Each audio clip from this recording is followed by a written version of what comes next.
Anda mau meneliti jangan percaya kalimat saya juga membaca dari sebuah penelitian yang dilakukan oleh Benjamin Libet namanya.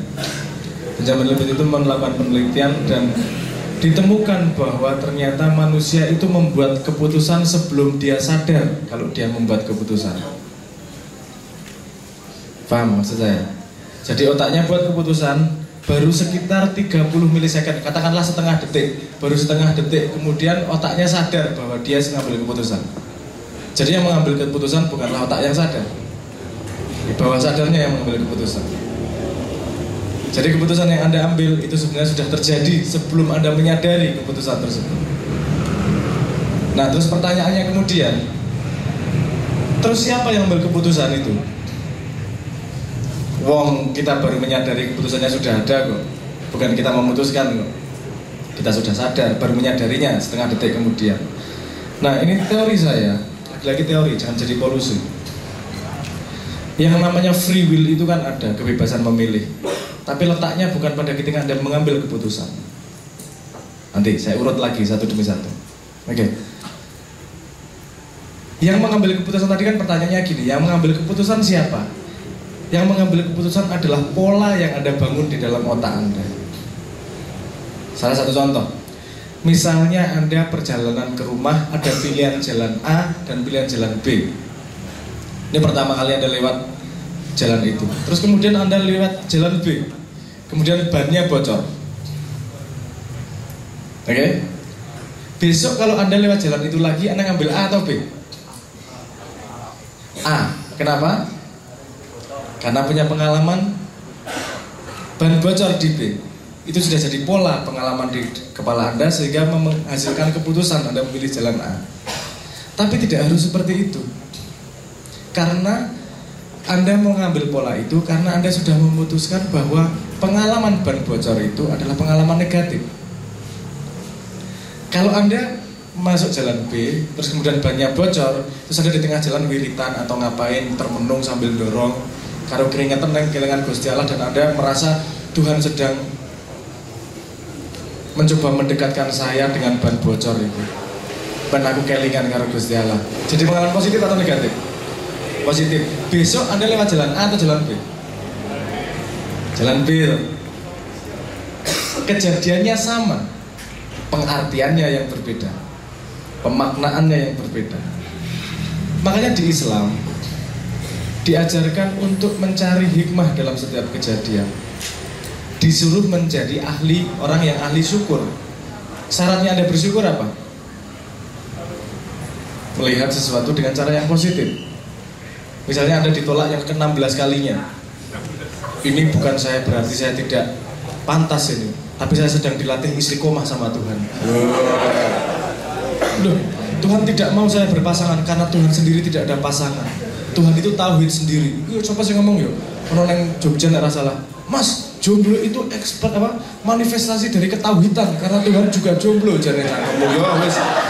Ora apa-apa. Ora apa-apa.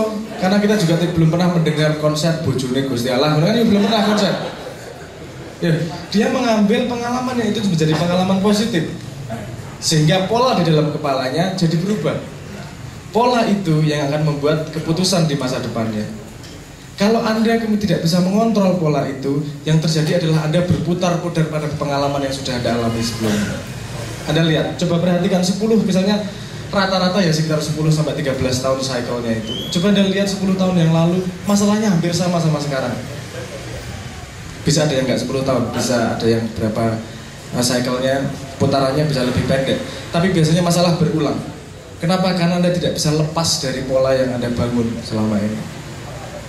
Bagaimana cara membangun pola? Adalah dengan memaknai yang sudah terjadi. Nah, letak free will, letak kebebasan memilih itu adalah mengartikan pengalaman itu menjadi positif atau negatif. Letak kebebasan memilih di situ.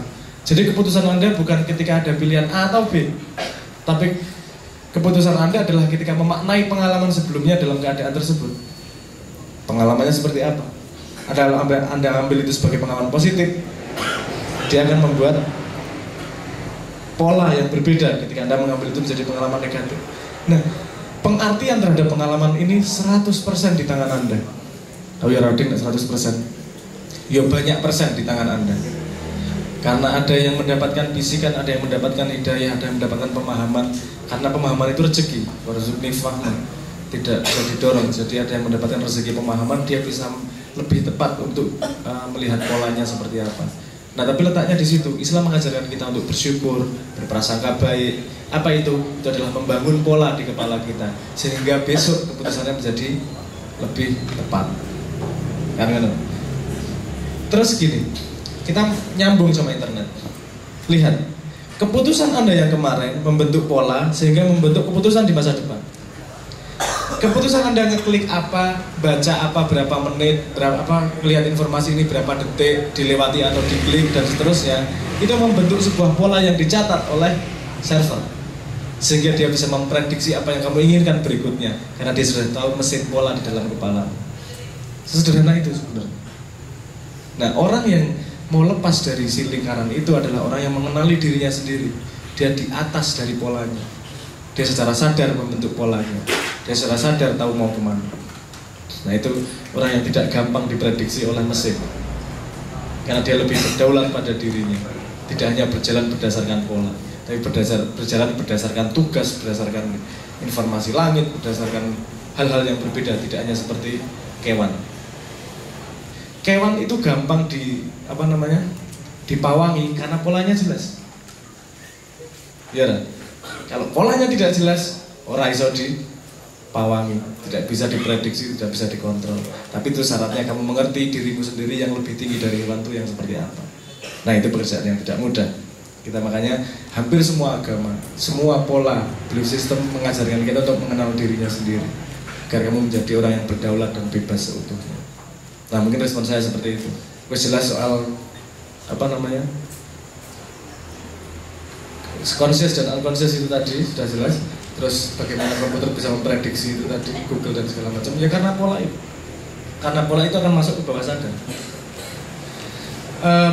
Ini penelitiannya Sopo ya, aku lali ini penelitiannya Sopo. Tapi di situ penelitiannya mengatakan bahwa dalam 1 detik atas sadar hanya bisa menampung 40 frame. Sementara bawah sadar bisa menampung 1,2 juta frame.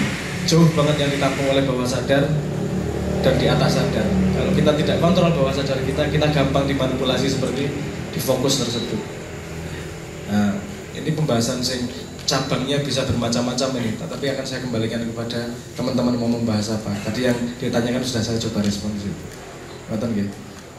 Ngoten, monggo lanjut.